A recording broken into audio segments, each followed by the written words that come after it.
Halo, kembali lagi di Autonet Max dengan Audi, dan di samping gue ini adalah Geely EX2. Ini adalah mobil atau city car EV terbaru dari Geely. Gue pernah lihat versi China-nya atau versi Tiongkoknya, namanya di sana Xingyuan atau Star Wish. Tapi di sini dia jadi EX2. Detailnya seperti apa, bedanya seperti apa? Yuk kita lihat.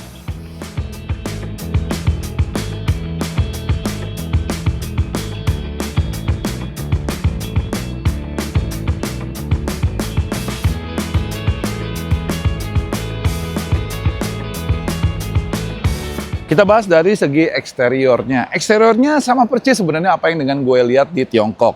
Detail lampunya, bumpernya, semuanya sama persis. For your information, mobil ini panjangnya sekitar 4,1 meter. Jadi kalau kalian bayangkan ya, atau itu sekitar 3,9, Bingo juga sekitar 3,9-an, Ion UT itu sekitar 4,2, 4,3. Jadi ini gedenya di antara Bingo sama Ion UT. Lebih gede dikit daripada Bingo, lebih kecil dikit daripada Ion UT. Desainnya hatchback, agak-agak city car hatchback gitu, dan ini cenderung mengambil desain atau elemen-elemen klasik kayak si Bingo daripada futuristik kayak si Ion UT. Detail-detailnya juga lumayan ya, lampunya nggak dibikin satu menyambungin, tapi dibikin kayak segmen-segmen gitu, jadi kayak logonya Nike, whoosh gitu, swooshnya Nike, sorry. Terus di sini ada tulisan full LED tag, di sini kayak ada aksen-aksen apa ya, elektronik gitu. Full LED tentu saja, kagak ada fog lamp, di sininya clean, ada air dam sedikit, ada garnish sedikit. Pindah ke bagian samping. Di bagian sampingnya cladding-claddingan hitam, biar kesannya agak lebih rugged sedikit. Versi yang ini versi Pro ya. Jadi for your information lagi, mobil ini di Indonesia si X2 ini ada dua versi, ada dua varian, varian Pro dan varian Max. Bedanya adalah kalau Pro dia pakai pelek 15 inci, bannya 20565. Kalau varian Max yang tadi kita lihat juga dia pakai pelek 16 inci. Di sini dia pakai velg kaleng ditutup dop. Untuk varian Max-nya dia pakai ban ukuran 205 profil 60, ringnya 16, two-tone alloy, desainnya seperti ini. Dari sampingnya, khas seperti yang gue lihat juga waktu di Tiongkok, dia masih pakai model masuk ke dalam gini ya. Dia clean tapi dia masuk ke dalam gini. Jadi bukan model yang pop-up atau gimana gitu. Dia masih model seperti ini.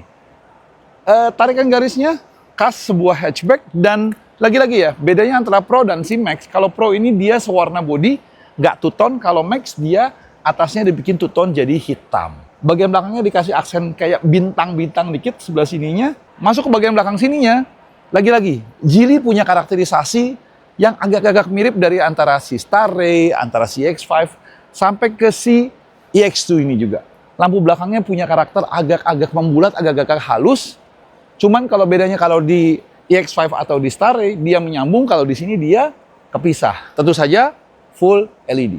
Di bagian belakang ditambahin sedikit garnish chrome-nya, kamera parkir, sensor parkir 3 piece, lampu kabut belakang, dan kita lihat bagasinya. Tentu saja tidak ada elektronikan ya, masih manual semuanya. Lumayan clean sih, cladding-claddingannya juga dikasih. Cuman gue menyayangkan sini nggak ada tonneau cover ya, nggak ada cover buat bagasi, jadi agak blong gini. Ini nggak ada, oh tunggu, saya mencoba mencari cara membuka, ternyata tidak bisa. Tapi ternyata bagasinya cukup dalam juga di bagian sininya. Kursi masih bisa kalian lipat ke depan, 40-60 konfigurasinya.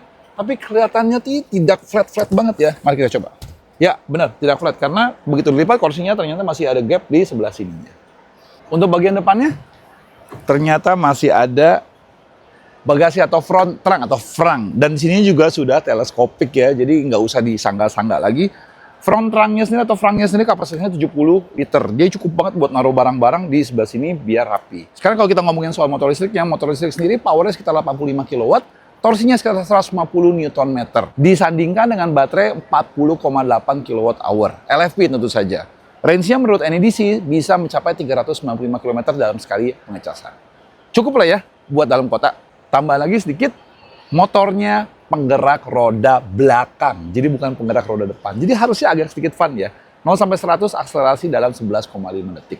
Ya mirip-mirip kayak mobil 1800 cc lah. Sekarang kita masuk ke dalam interiornya si Geely EX2. Lagi-lagi karena ada dua versi, ada beberapa perbedaan antara si versi Pro dan versi Max. Yang kita naik ini adalah versi Pro alias versi paling bawah entry levelnya. Perbedaannya lumayan ya, lumayan signifikan banget. Pertama dari segi warna interior. Kalau si versi Pro ini, warna interiornya dia hitam semua. Kalau si versi Max, dia agak putih keabu-abuan gitu, jadi lebih elegan. Terus detail-detailnya seperti ininya kalau kalau si Pro dia nggak ada gambar kota-kota yang malah lebih bagus kalau menurut gua sih ya. Kalau versi Max malah dia kayak ada gambar kotanya dan ada ambient lightingnya. Versi Pro ini nggak punya ambient lightingnya. Layar ininya segala macamnya sama, layar sininya sama, tapi ada perbedaan lagi. Kursinya kalau versi Pro dia manual, jauh banget loh ya slidingnya. Kalau versi Max dia tentu saja sudah elektrik. Ini bisa sampai begini nih, gila nih. Panjang banget, sumpah. Hilsa temen nih kayaknya nih. Perbedaan lagi ada di faktor safety-nya atau sektor safety-nya. Kalau si versi Max itu dia sudah dilengkapi dengan ADAS 12 fungsi, si versi Pro ini belum ada.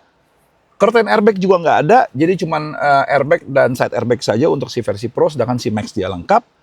Dan dia nggak ada 360 parking kamera. Kalau si Max dia ada, si Pro ini cuman cukup kamera belakang saja untuk parkir. Tapi di luar perbedaan itu, detail-detail lainnya masih sama. Setirnya masih berlapis kulit, logo Geely-nya bagus ya, gue demen logo Geely di sini. Di sini masih ada kontrol buat audio dan voice command. Dan tentu saja karena ini mobil Tiongkok modern, dia clean, nggak punya tombol. Ya, suka apa enggaknya ya. Tombol cuma di sini doang. Ada tombol buat AC nyalain, matiin kagaknya, buat heater kaca depan, emergency, buat park, dan transmisi RND-nya. Cuman ini aja tombolnya dan di sini. Tapi untungnya, gue berani ngomong gini, Geely itu punya interface salah satu yang paling smooth.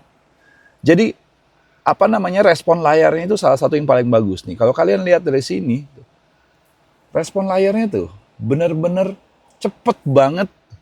Dan dipencetnya juga enak gitu loh tuh. Power off tuh. Enak gitu loh, bener-bener enak banget.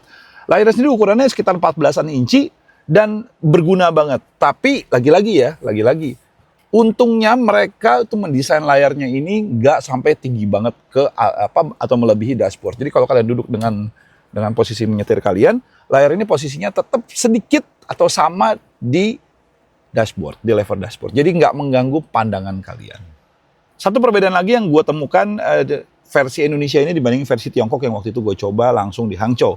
Yang di Hangzhou itu lacinya dia model kayak laci geser, tapi untuk versi Indonesia dia tetap pakai laci konvensional yang jatuh ke bawah sini. Keren ya padahal yang di versi Tiongkoknya, tapi ya nggak apa-apa lah, minor.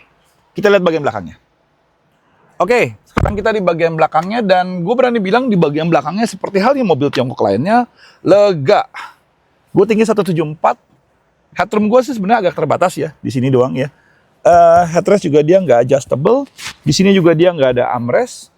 Tapi legroom nih tadi posisi gue nyetir ya, legroom mungkin sekitar 15-17 cm, cukup ya. Masih dapat ventilasi AC di tengah. Gue tidak menemukan USB port, tapi nanti kita coba lihat di versi Max ada apa kagaknya. Tentu saja ada speaker, power window, dan lain-lainnya di sini. Sisanya basic aja.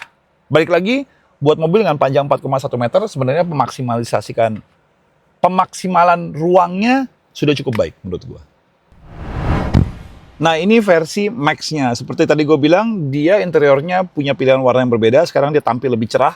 Jadi kayak putih ke abu-abuan. Atau abu-abu ke putih-putihan. Nah udahlah. Pokoknya bedanya di situ, ambient light-nya ada nih. Dan gambarnya kota. Oke. Ini kurang ada Monasnya ya kalau gue bilang. Pilihan warnanya 256 color. Jadi bisa banyak banget, bisa RGB banget. Nah untuk setirnya sendiri, desainnya sebenarnya sama antara versi Pro dan versi Max-nya ini. Cuman si versi Max ini dia ada satu tombol lagi di mana dia bisa cruise control di sebelah sininya. Bisa kalian setting dari sini. Di sini juga kalian lihat ada ADAS-nya, lumayan lengkap ya, lane keeping, blind spot segala macam. Di spionnya kelihatan tuh ada indikator blind spotnya. Jadi udah lumayan lengkap 12 fungsi di si versi Max-nya ini. Dan kursinya sendiri sudah elektrik. Jadi nggak manual banget. Nah, versi Max udah ada USB di bagian belakangnya, versi Pro nggak punya USB.